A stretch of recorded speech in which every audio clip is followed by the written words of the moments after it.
అందరికి నమస్కారం. ఈరోజు మన ఏరియాలో మంచి వైభోగం అటువంటి కొత్తిమీర ఒక 4 డబ్బాలలో అలికిన. ఇప్పుడు ఒక డబ్బాలో అయితే తీస్తా, కూలో డబ్బా.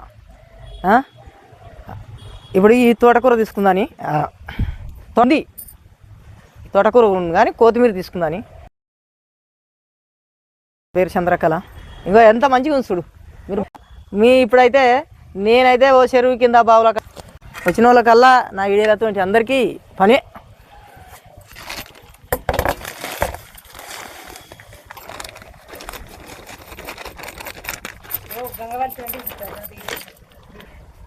ఇప్పుడైతే నేనైతే ఇది ఒక 30 రోజులది. ఎందుకంటే ఎక్కువ మనం ఇంట్లో ఆడుకుంటాం కాబట్టి చాలా రోజులు కూడా ఉండొద్దని 30 రోజులు అయితే నేను 30 రోజులు 25 రోజుల నుంచి 28 రోజులు 30 రోజులదే తీస్తున్నా. ఏమో ఇక ఈడేది లేకుంటే ఇప్పుడైతే నేనైతే ఈ కొత్తిమీర తీసుకుంటున్నా. ఇంకో ఎంత బాగా వచ్చింది చూడండి, ఇంకో ఎంత మంచిగా ఉంది. ఇప్పుడు ఇదంతా మనం తీసుకుందాన్ని తుకం వచ్చినట్టే వచ్చింది. వరి తుకం అంటే ఏందనుకున్నారు.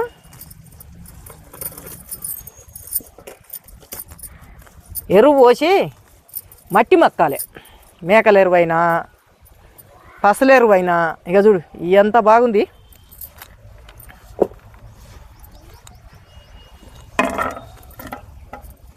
ఇంకో మీరు ఏది ఉట్టిగానే చెప్తుర్రు, అట్లా ఎట్ట పెంచుతుర్రు మందలతో అనుకురే. ఇగో ఇది పసల ఎరువు.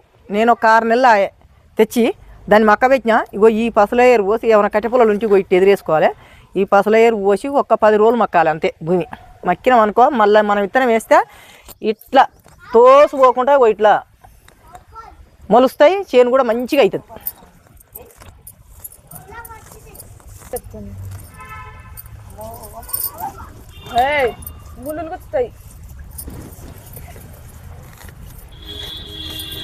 ఇగో తోటకూర అని అంటున్నాను అనుకో, ఇది తోటకూర, ఇది ముండదొగ్గల కూర, ఇది ఎర్ర తోటకూర, ఇది తోటకూర. ఒక 5-6 రకాల తోటకూర తోటల.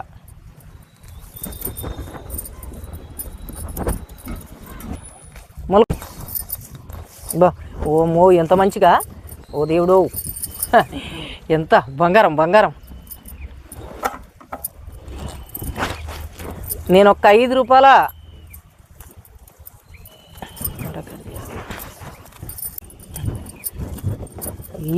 ఈ డబ్బాలను అయితే మట్టి చాలా రోజులు మక్కింది కాబట్టి ఇంకో ఇట్లు వచ్చింది. అసలు భూమి మక్కాలి అసలైంది. అది ఎమ్మడెమ్మడే వేయొద్దు, ఎమ్మడెమ్మడే వేస్తే ఎందుకు చేను రాది. ఈ మొలకలు పెరిగాయి, చేను రాదు, మెల్లగా వస్తాయి. కొద్దిగానే మనం కొంచెం ఏలుపొడిగి అవుతాయి. ఈ మట్టి బాగా మక్కింది కాబట్టి ఇట్లా ఉంది చూడు, ఎంత మంచిగా వచ్చింది చూస్తురా.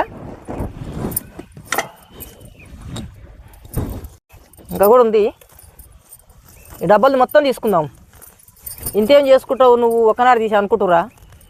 గాలకోలు కాలకోలు పక్క వాళ్ళకు చుట్టాలకు ఇంకా కాలకోలు వెళ్ళినప్పుడల్లా ఇంత ఇస్తూనే ఉన్నా.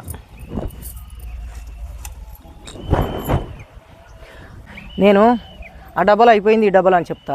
ఇక నేను ఒక 10 రూపాయల నేను ఎంత ఇత్తనం తెస్తే ఎంత కూర కొత్తిమీర వెళ్తుంది అని కూడా నేను ఈసారి అయితే కొలుసుకున్నా. ఇప్పుడు ఇది కూల డబ్బాల. ఇంకో ఇది 100 రూపాయల డబ్బా. ఇంకో ఇది 100 రూపాయల డబ్బా. ఇంకో ఇంట్లో ఉంది. ఇంకో ఇంట్లోనేమో చిన్న డ్రమ్ము దాన్ని కట్ చేసి పోసిన. ఇంకో ఇదంతానేమో నేను ఇంట్లో ఆడుకున్నా. కింద మొలకలప్పుడే తీసుకుపోయినా. ఇంకా కూడా ఉంది. ఇప్పుడు నాకైతే 10 రూపాయలు తెచ్చి వేస్తేనే ఇంత వెళ్ళింది. ఇట్లా చూసినాక మొత్తం మొదటి కానీ చూసి ఇది నేనైతే ఇంత కొత్తిమీర పండించిన. నాకైతే ఎంతో సంతోషం, హ్యాపీగా ఉంది. ఇక ఇప్పుడైతే ఇదైతే ఎంత వెళ్ళింది చూస్తురుగా. ఇది దాదాపు ఒక ఆర్గానిక్ది. మీకు మేకల ఎరువు కూడా చూపించిన. ఇవేమో 3 తేపలు తెంపినాక నేను ఇవి పాలకూర గింజలు చేయాలని చేసిన. ఇంకో ఇవి మంచిగా అయినాయి, ఇవి కాలేదు. ఈ అయినా తీసి తెంపుకొని ఒక ప్లేట్లు వేసుకొని ఎండబెట్టుకొని పక్కకు పెట్టుకోవాలి. నేను అన్నీ అట్నే చేస్తే తోటలో పెట్టినా మర్చిపోయినా వచ్చింది, నానిపోయినాయి విత్తనాలు. ఇంకో ఇప్పుడైతే ఇది మీకు ఈ ఆంటీ ఇంత పంట పండిస్తుంది అనుకొని. ఇగో మన తోటల్లోనైతే ఇంత వెళ్ళి చెప్తావు. ఇంకో ఇక్కడ ఎర్ర తోటకూర తెల్ల తోటకూర నేను కలిపి వేసిన.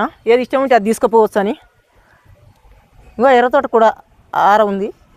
ఇప్పుడు తెల్ల గోంగూర ఎర్ర గోంగూర మిక్స్ అయినాయి, అవి నేనే వేయాలని చేసిన.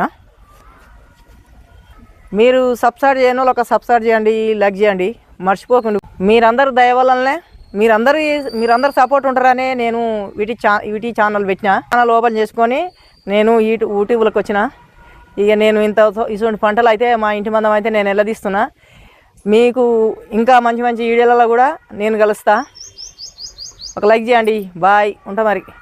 నా ఒక కూల డబ్బాలో ఇంత పంట తీసినా చూసుకోండి, మీరు ఆలోచన చేసుకోండి. ఇక అది మీరు కూడా ఇలాగనే చేసుకోండి. ఆర్గానిక్ కొత్తిమీర.